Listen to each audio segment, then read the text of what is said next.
good afternoon, Sam. Thank you for taking time out. I know you're a bit of a globetrotter. You tend to be out and about, and we've been trying to book this.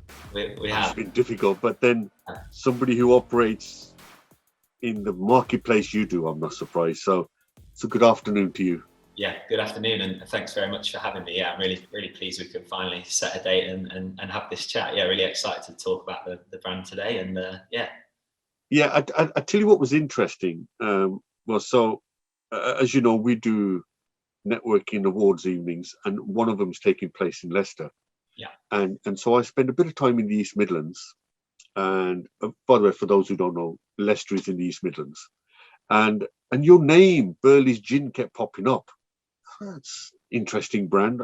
And as a non-drinker, I didn't really think about looking into it because I don't drink, but it was interesting, the brand. So it was really good when our sort of combined names popped up to do a podcast. And I'll tell you why I was intrigued, because when we look at the alcohol market, so Burleighs Gin operates in the alcohol market, you see a lot of competition.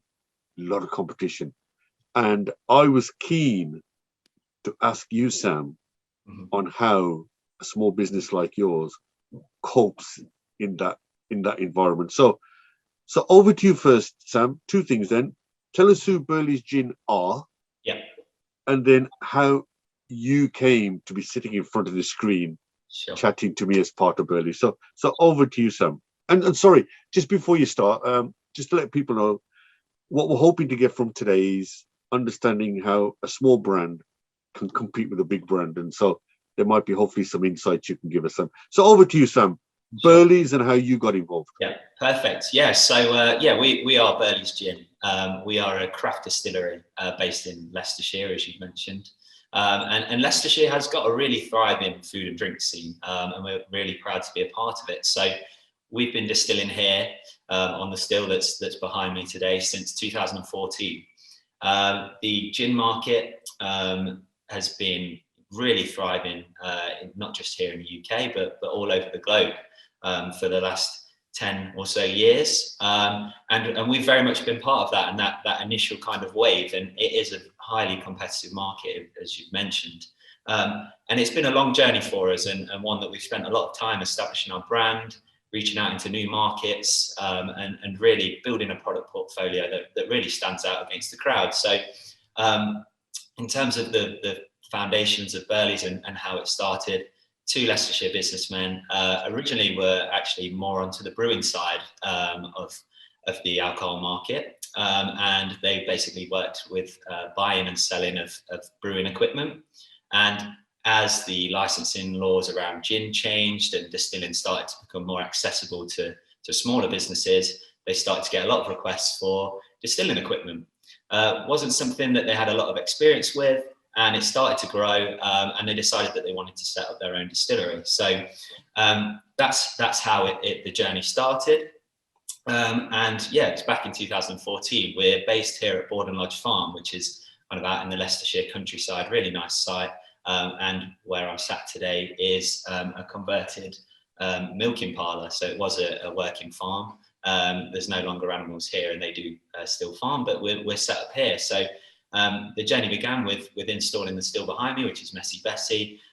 It's created every single bottle of Burleighs Gin since we started. It's all been done by hand, hand distilled, hand bottled through in the back. And yeah, it's quite an interesting process, and relatively small setup. In terms of my involvement in the brand, I joined in March 2014. The first distillation started in June, and I've always been involved in the brand side of things. So initially I started on more of the marketing side. I was doing a lot of social media, brand work, websites, and over the years just progressed with the business and grown to the point where I'm now commercial director of the business. I'm working across all areas of the business, and basically heading up the team of what is now 7 employees that basically make, sell and promote Burleighs Gin. So I'm now trying to put myself in your shoes, and I'm thinking, crikey, where do I start? How do I get my brand out there? So what was your line of thinking? What was your thought process? What did you do first? Because this, you can shoot off in all directions. Yeah. So what did you do first to get your brand recognized amongst all these other brands, and of course to get the retailers and the distributors interested in you? Yeah. So I think what we wanted to do was really establish a brand that had a strong connection to the local community, a really appealing bottle design and brand that would really stand out on the back bars and, shelves in supermarkets, etc. So that's where we kind of started was, what does this brand need to look like? We wanted it to have a true backstory to it that's relevant and will help to buy people into the brand. So the Burleighs name actually comes from Burleighs Wood, which is just adjacent to the distillery here. Now, we wanted the whole package to tie together, the brand name, the actual recipe for the product as well. So that's what we did. So as I say, it's inspired by Burleighs woodland. A lot of the botanicals used in our gin, you will actually find growing in the Burleighs woodland. So it gives a real provenance to the product. It's a very authentic style of gin. So we put our own twist on it by using those flavors that, and botanicals that can be found growing. So we use silver birch, we use elderberries, dandelion and burdock, which all found growing in the woods. And that created our signature recipe, which since then we've then created various different products, that have used that as the base, and then we put our own twists on them to create a portfolio of products. But I think for us, we always wanted the brand to tie to the local community, but really stand out and have a nice brand image that really draws people in. So we recently interviewed Joe Foster, Reebok. Yeah. And so he said every time in the early days he would go to a retailer and say, look, buy my Nike. They would say, sorry, I'm already buying Adidas, I'm already buying Nike, I'm already buying Puma. Why would I need yours? So how did you overcome that problem? Because surely people must say, I'm already stocking X, Y, A, B, C, and Z. How did you overcome? Yeah, it is a very difficult challenge, and obviously there's so many different routes to kind of go down. But what we did decide to do was, start local and then let's grow out. So, as I mentioned earlier, the Leicestershire food and drink scene is very strong. There's a lot of independent, shops, bars, restaurants that, really want to support other independent food and drink producers. So we felt that was a good place to start on our journey and start to establish a foothold in the market. So yeah, a lot of customers initially were more of that independent side, and they really bought into the brand because it was produced locally. I think for us, it's been a lot about really proving the quality of the product and how it's produced. As I mentioned, all of the gin is hand distilled, hand bottled. There's a lot of care that goes into our product. So the brand is very strong, and we have nice decorated bottles, which you can see a few behind me at the moment. So that really stands out, and the quality needs to match. And I think one of the biggest thing for us was getting the liquid in front of people for them to try. And it almost speaks for itself with how good it is. And that convinced a lot of people, to initially take that chance on us and stock our product, was because the quality of both the brand and the product matched up. So almost you're talking about first making sure the packaging looks good. Yeah. If the packaging is good, nobody's going to sample it. They're not going to sample it. Exactly. So the packaging came first. Yeah. So it's got to look good. Then they taste it. And hopefully if the taste is good. Yeah. But what was interesting is you made the point of being very focused on your messaging so that people knew where you stood. So I was talking to somebody about product positioning, and I said to them, do you know where your product is actually positioned? Do people, when they mention your name, know what they're buying? And I think that's normally the biggest problem, is having your product positioned so actually that people can actually pick you out straight away.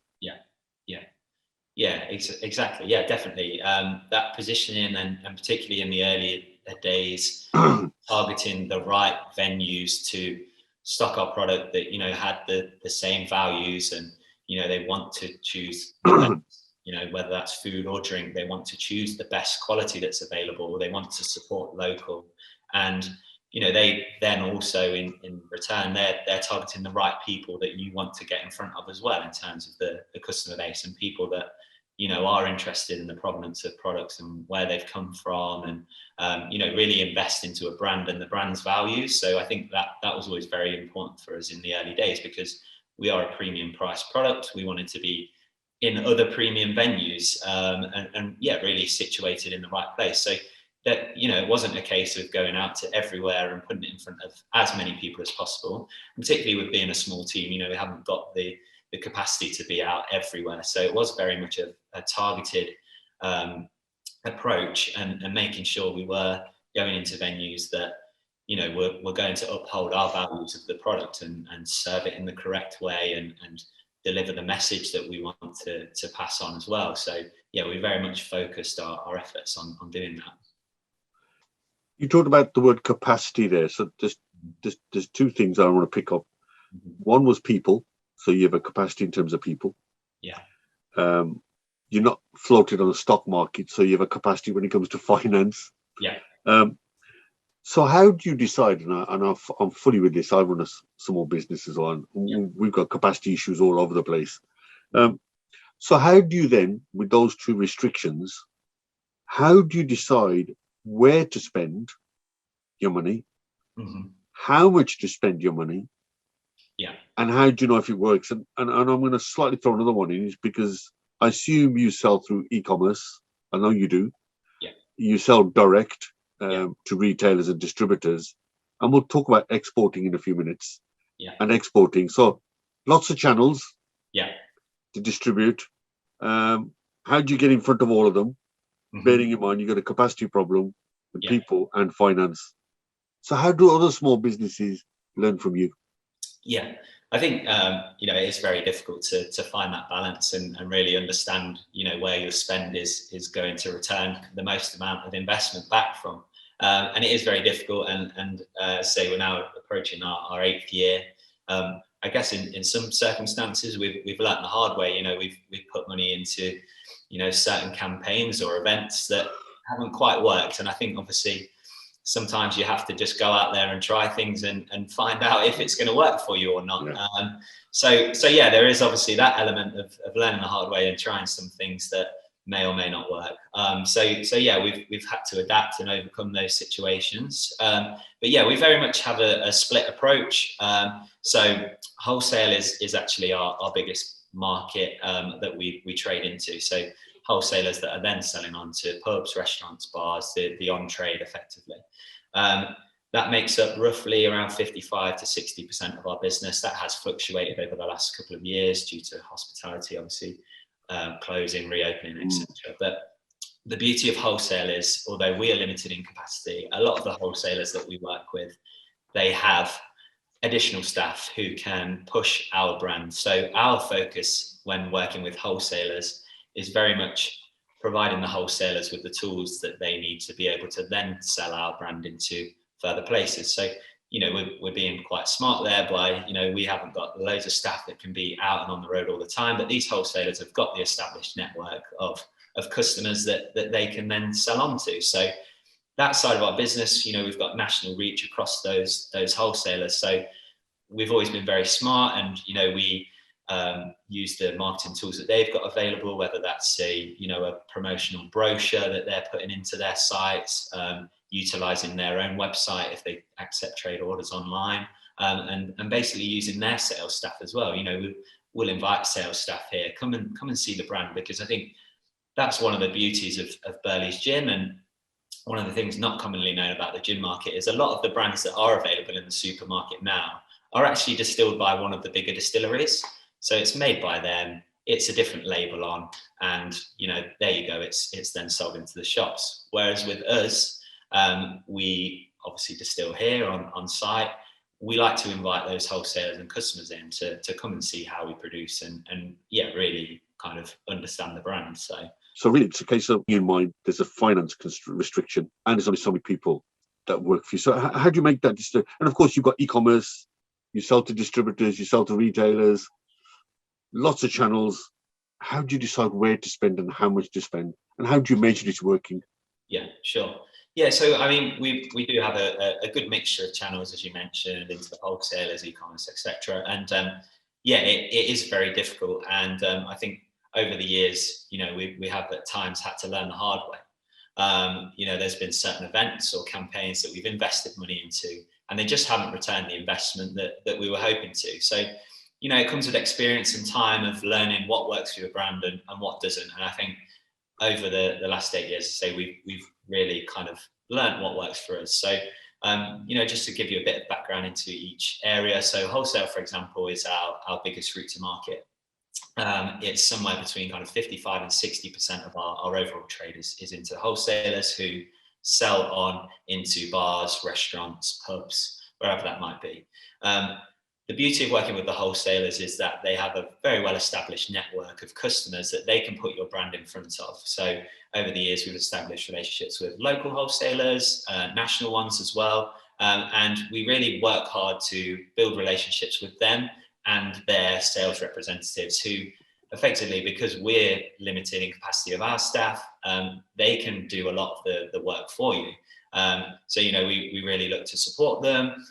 We invest money into promotional campaigns, and we can then obviously see the return via how many sales are going through that wholesaler. So it is quite a good way to obviously measure what's working and what's not with those. Then we work directly with a lot of kind of off-trade sites, so whether that's farm shops or a deli or a wine merchant, things like that. So with those relationships, again, they've got a very loyal customer base a lot of the time, particularly the independent stores. They'll have customers that come in, you know, regular on a weekly basis, that we work with them to, you know, really build them into the Burleys brand so that they can then sell that on to their customers. And I think the beauty of the Burleys brand and what we've always tried to do across the board, whether that's with, you know, the end consumer, the wholesalers, representatives, or those independent shops, we like to invite them into the Burleys distillery to really understand the brand and who we are. So one of the things that's probably not that commonly known about the gin industry is that a lot of the particular kind of smaller brands that you're now finding on the shelves of either supermarkets or shops, they're not actually distilled by that brand. A lot of the time they can be made by a bigger distiller who does almost like a white label service that they then put into the supermarkets. The beauty of Burleys and such a big selling point for us is the fact that we do make every single bottle of gin here.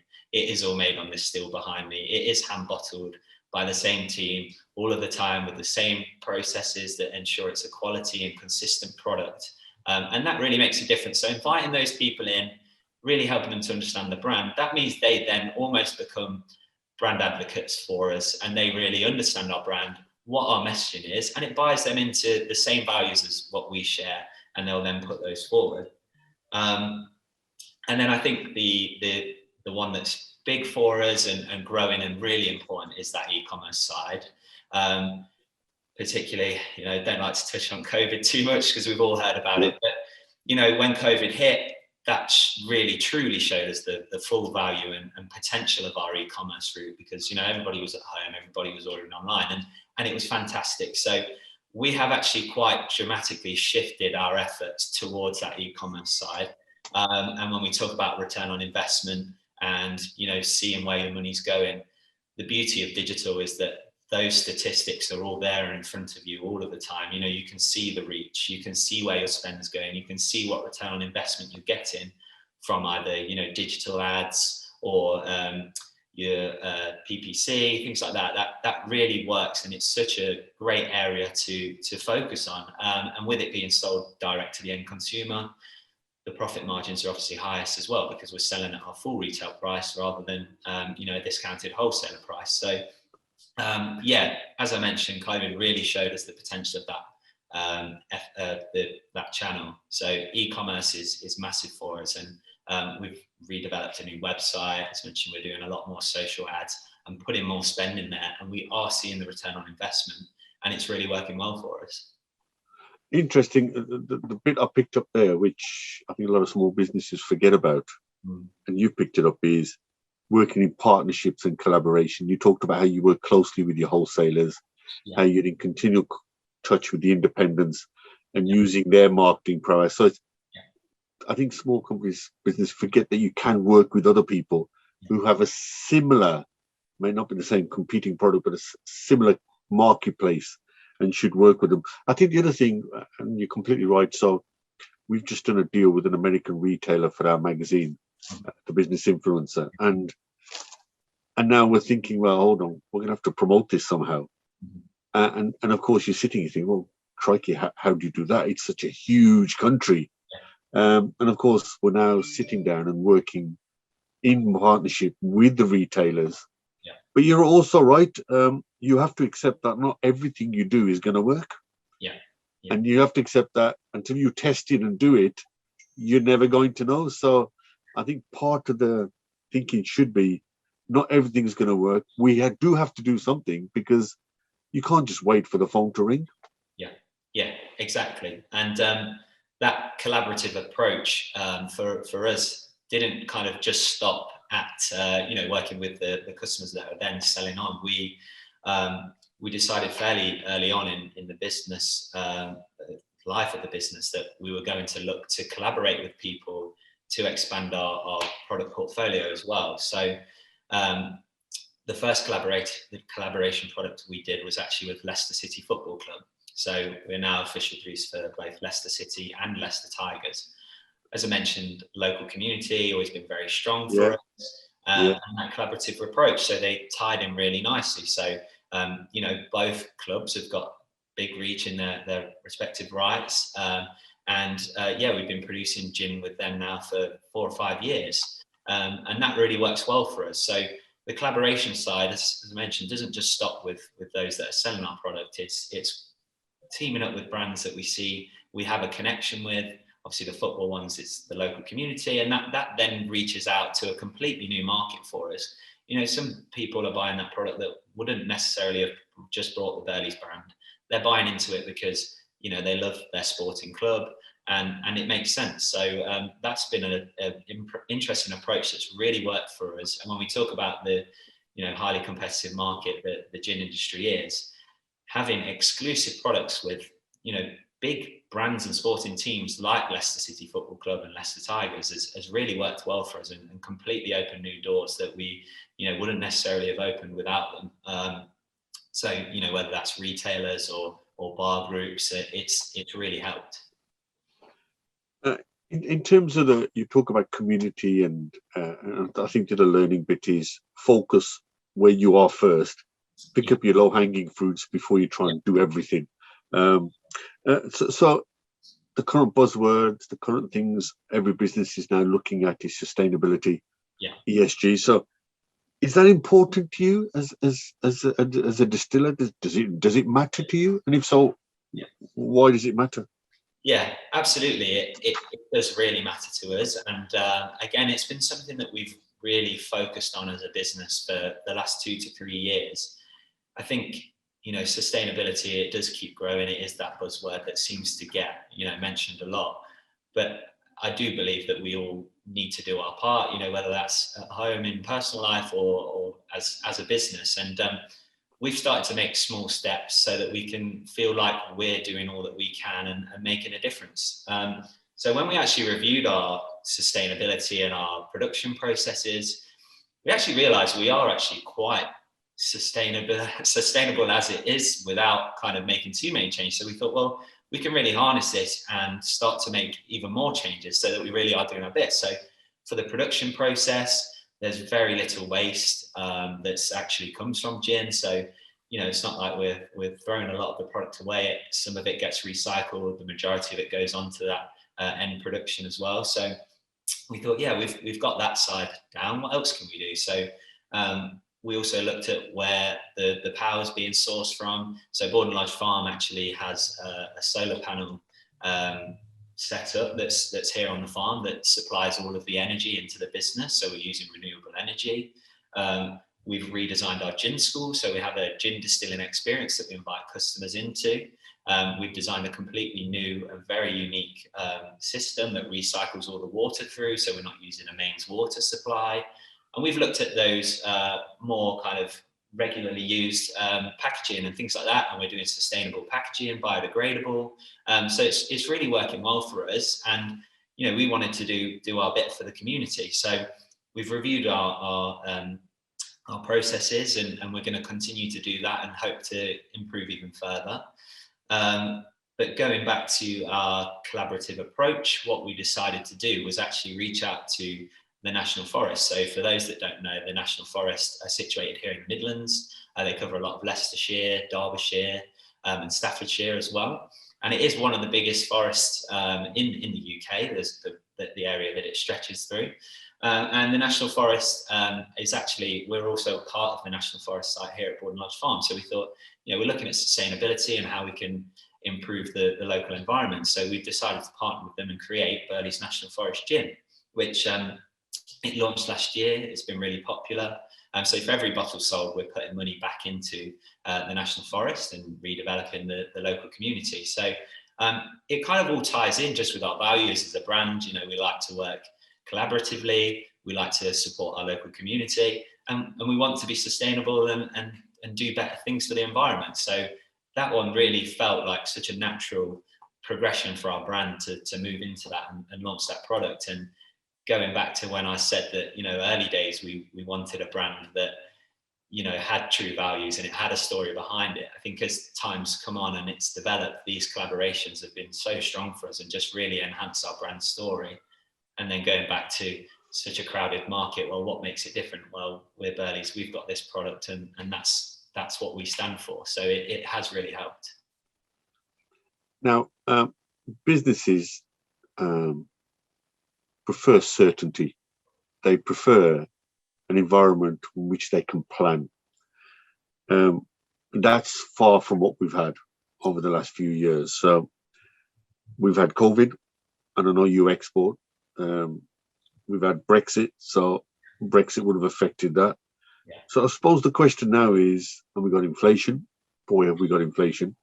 Yeah. So how do you, as Burleys, by the way, I'm guessing, unless you're going to tell me otherwise, skills is a problem. Getting right people is a problem. That we didn't anticipate because of COVID. We thought it flipped the other way. Yeah. So let's pick up skills and labour first, and we'll take the others. How does Burleys cope with issues around skills and labour? You're growing now. Yeah. Is it a problem getting the right people? I think it has been difficult, and we are expanding at the moment. So we've just brought one person in on the distilling side, and we're currently looking to bring somebody into the sales side. It has been very difficult, and I think one of the things, obviously, you mentioned about being a small team earlier. We really need people that share the same values of us and are really going to fit in with the team, because our dynamic is very good. We all share the same kind of vision for the brand. We all understand what the brand is about. So I think where we've always looked to kind of bring people in is not necessarily got that finalized and defined skill set for what they need to do. Particularly on the distilling side, there's not a massive pool of distillers in the UK. Yeah. So, we understand that, it's not necessarily, you're not going to find the perfect end product really with that person that can come in and distill and do everything you need them to do. So for us, it's very much been about finding the right people who understand the brand, hardworking, enthusiastic, believe in the same values that we do, to really continue. It goes back to the branding and how important the branding is. Us as members of the Burleys team, we are representing the brand at all times, and we're dealing with customers or end consumers. They need to see that we believe in the brand and have those visions that we try to kind of establish for us. So yeah, we have found it difficult, but I think what we've tried to do is we can train these people. So that's what the route that we've gone down, is finding the right fit. So you employ people on attitude and whether they're coachable and whether they're ready to be trained, than looking and scouring the market for people who are hugely experienced really doing it. So, exactly. So people that are more interested in the values and the culture of what you do. Exactly. Is that right? And I think that's what small business. I would say so. So, for example, the last role that we have just employed for is to work for our gin school and hosting sessions with end consumers where they come and have an experience and they distill a bottle of gin, and also working on the distilling side and production. Owen, who's now joined us, is actually straight out of university. This is his first full-time job, but what we were impressed with was Owen was how well he understood the brand when he came in. He'd done his research. He understood what we were about and, you know, what we were trying to create here as a brand. And teaching the distilling side, not to undersell ourselves, but, you know, you can pick it up. It's, you know, once you've kind of, when you've got somebody that already understands it teaching you, you know, you can pick it up. So we went with Owen because we saw that he understood the brand and that he would fit in well with our team. And I think, as I say, with such a small team, it's so important, that side of having somebody that's going to fit in. And, you know, we're so flexible, you know, although we have, you know, defined roles, being a small business, you have to be versatile and you have to be able to get stuck in and do whatever the business requires you to do. And Owen has very much shown that from interview stage and into his early days that he understands that. So yeah, that's where we're at. And even, you know, looking at my own journey within the business, when I came in, I was straight off an apprenticeship in marketing. So I'd only had my apprenticeship. I'd done that for 2 years, looking at digital side and social media. And I came into the business as, you know, somebody that didn't have the most experience, but, you know, the co-founders that employed me then at the time, they had belief in me and they could see that I also shared the vision that they had for the Burleighs brand from those early days. So over the 8 years, I've grown into the role, and I've pretty much done every kind of aspect of this business, other than actually distilling the product. I've pretty much done every part at some point.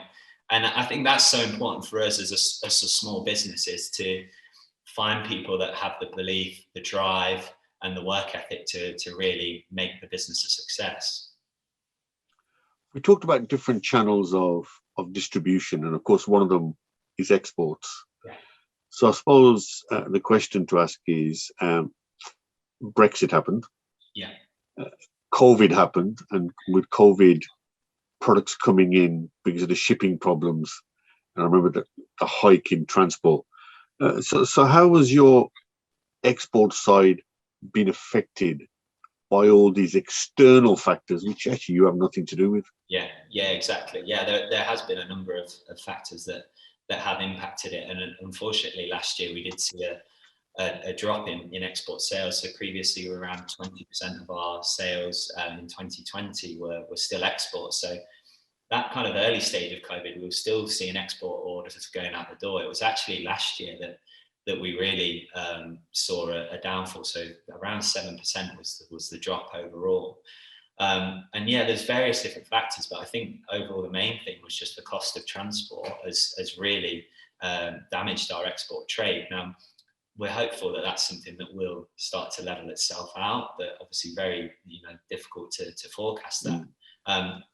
But with us being obviously an independent and smaller brand, we partner with other distributors in those different export markets that are of a similar size. So, you know, they're not ordering, you know, shipping containers worth of gin. They're looking at a pallet, 2 pallets. It's now got to the stage where, unfortunately, the transport costs, it's just not viable for them commercially to be shipping 2 pallets at a time, which makes it really difficult because they are looking to invest into the more niche independent brands like ourselves, and it's making it very difficult. So whereas some of our larger distributors, so for example, we work with a company over in Spain. Spain is very similar in size to the UK in terms of gin market, very popular.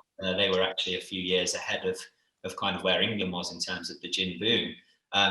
They've not been affected as much, but into some of the smaller areas like Greece, for example, Hungary, that we were distributing into, they're now finding it very difficult to make it commercially viable. So it has really affected our business, but it is something that we're hopeful can kind of sort itself out, and hopefully the costs can come back down at some point, and we can start to trade a lot more into those markets. And has inflation just made it worse? Yes, I mean, costs of pretty much all of our raw materials have gone up. It's going up, you know, very quickly, you know, from the glass to the decoration to the botanicals.